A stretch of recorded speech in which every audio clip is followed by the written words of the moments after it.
I'm really excited because we're now starting a brand new session about understanding characters better. And this is part three. And part three is all about that you are going to grow alongside your character. Because as we know, any of us that have ever read a book know that your character changes from the beginning to the end. There are those turning moments that change your character. And those are the things that I want you to notice, not only when you're reading, but I want you to grow along with the character. And so today we are going to be focusing on the tension in stories often produces a turning point. I know that we've all had those moments in our lives when you can feel your heart just racing, like it's going to pound out of your chest. Those moments could be a variety of things. It could be a time when you know you've done something wrong and you're going to get in trouble with your teacher. It could be a time that you're out with your friends and you're playing a trick on somebody and you almost get caught and you kind of have to hide. You can feel your heart racing. I know for me, when I was playing rugby and I would look at the team across the field, I could feel my heart race because I would start comparing them to my own team.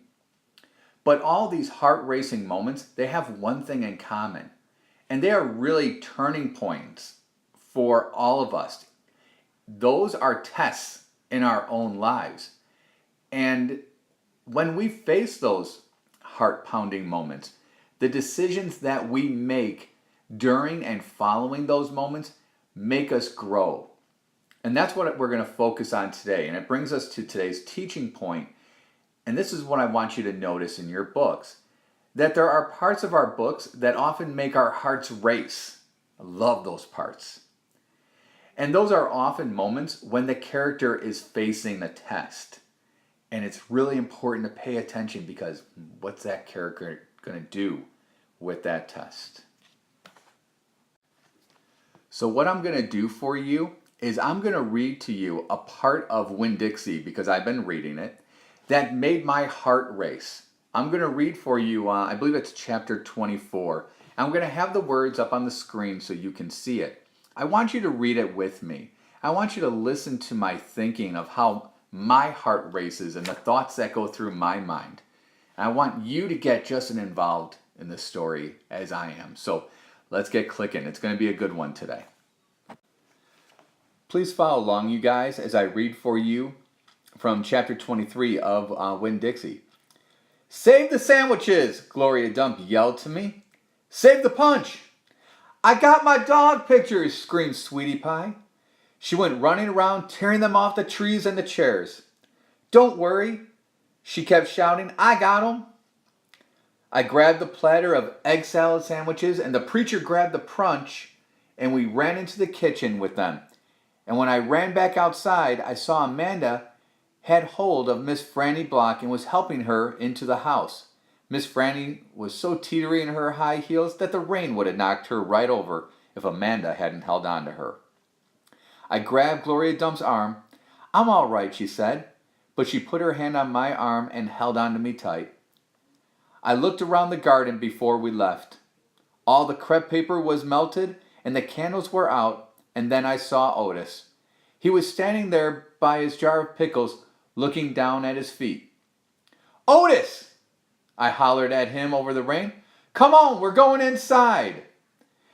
By the way, remember, we are looking for that heart-pounding moment, okay? When we got into the kitchen, Amanda and Miss Franny were laughing and shaking themselves like dogs. "What a downpour," said Miss Franny. "Wasn't that something?" "That came right out of nowhere," said the preacher. "Woo-wee," said Gloria. "Dog," squawked Gertrude. I looked at her. She was sitting on the kitchen table. The thunder was really booming and crackling. "Oh no," I said. I looked around the kitchen. "Don't worry," said Sweetie Pie. "I saved them dog pictures. I got them right here." She waved around her wad of magazine pages. "Where's Winn-Dixie?" I shouted. "I forgot about him. I was just thinking about the party and I forgot about Winn-Dixie. I forgot about protecting him from the thunder." Now, Opal, said the preacher, he's probably right out in the yard hiding underneath a chair. Come on, you and I will go look. Hold on, said Gloria Dump. Let me get you a flashlight and some umbrellas. But I didn't want to wait. I went running out into the yard.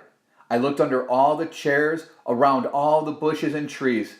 I called his name really loud. I felt like crying. It was my fault. I was supposed to hold on to him, and I forgot. Opal! I heard the preacher call. I looked up. He was standing on the porch with Gloria, and Dunlap and Stevie Dewberry were standing there too. Your guests are here, the preacher said. I don't care, I hollered. Come on up here, Gloria Dump said, her voice all hard and serious. She shone her flashlight out at me. I walked up onto the porch and she handed me the flashlight. Tell these boys, hey, she said. Tell them you are glad they came and that you will be right back just as soon as you find your dog. Hey, I said. Thank you for coming. I just got to go find Winn-Dixie and then I'll be right back. Stevie stared at me with his mouth wide open. You want me to help? Dunlap asked. Shook my head and I tried not to cry. Come here, child, Gloria Dump said. She reached for me and pulled me close to her and whispered in my ear, there ain't no way you can hold on to something that wants to go. You understand? You can only love what you got while you got it. And she squeezed me hard. Good luck now, she called, as me and the preacher stepped off the porch out into the rain. Good luck, Miss Franny called from the kitchen. That dog ain't lost, I heard Sweetie Pie holler to somebody inside. That dog's just too smart to get lost. I turned around and looked back, and the last thing I saw was a porch light shining on Dunlap Dewberry's bald head. It made me sad, him standing on Gloria's porch, his bald head glowing. Dunlap saw me looking, and he raised up his hand and waved to me. And I didn't wave back. So that's a really powerful scene. I mean, there's no doubt about it. We know how much Winn-Dixie matters to Opal. I mean, think about it. That was the first friend that Opal ever made. And because of Winn-Dixie, she was able to meet all those other people. So I want you to think about this question for a minute, related to the passage I just read to you. Who thinks that Opal is facing the possibility of losing Winn-Dixie? You know, if she loses him, like she lost her mama, what do you think her life is going to be like? Could that be a symbolism of something? I'm wondering now, and I know I'm getting a little deep, but think about this. Could Winn-Dixie and his running away right now, could that be symbolism to how other people in her life have left her, like her mother? I'm wondering also if Opal's changed in ways that might prepare her for this loss. I mean, think about the heartache that this girl has faced. I wonder if there are any other tests that she's facing in this moment. I wonder if could it be that she's looking at something bigger than possibly losing her dog? A lot of questions come to mind when you are engulfed or just into your book as deeply as you can. And when these moments arise, you know it and you feel it and your heart races and you just, all of a sudden your mind explodes with questions and thoughts and reactions. I mean, I had a lot of reactions. And that's what I expect you to be able to do in your own books. I expect you to be able to find the parts in the stories that are going to create tension, that have tension in them. And then Identify that as your turning point. And then have reactions and have questions and have thoughts. And then hopefully you get answers. You guys, I know that your characters are not the only ones that face tests. I know that I have challenged you and I've tested you in reading workshop. I know I've asked you to do a lot of things that you've probably never been asked to do before. But you have all accepted the challenge and have wanted to take on more.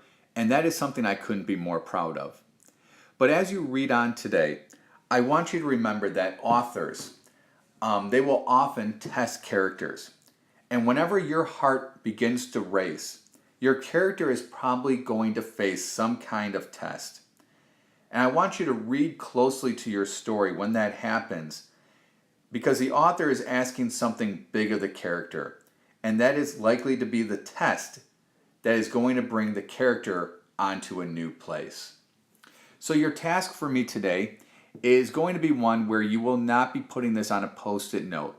I'm going to be honest with you, you're probably going to have to type it out into Pages or another similar type of document to submit to me. I want you to think about a character in your own book. Was there a time when something happened to your character that made your heart race? I want you to think about that moment and then ask yourself this question. Is there a way in which my character was being tested at that time? So on your Pages document, you are going to type out the scene that made your heart race and then answer that question. What was the way in which your character was being tested at that time? Now, if you can't figure out if your character was being tested, think about whether your character learned anything from that time. Think of this question. How might that moment be a turning point for my character? How is this going to change them? Please remember to explain fully. Don't just give me the superficial answer, the one that's on the surface. I want you to give it some thought, and I want you to dig deeper. And I look forward to your responses and looking at them tonight, because it's due at the end of reading workshop. Good luck.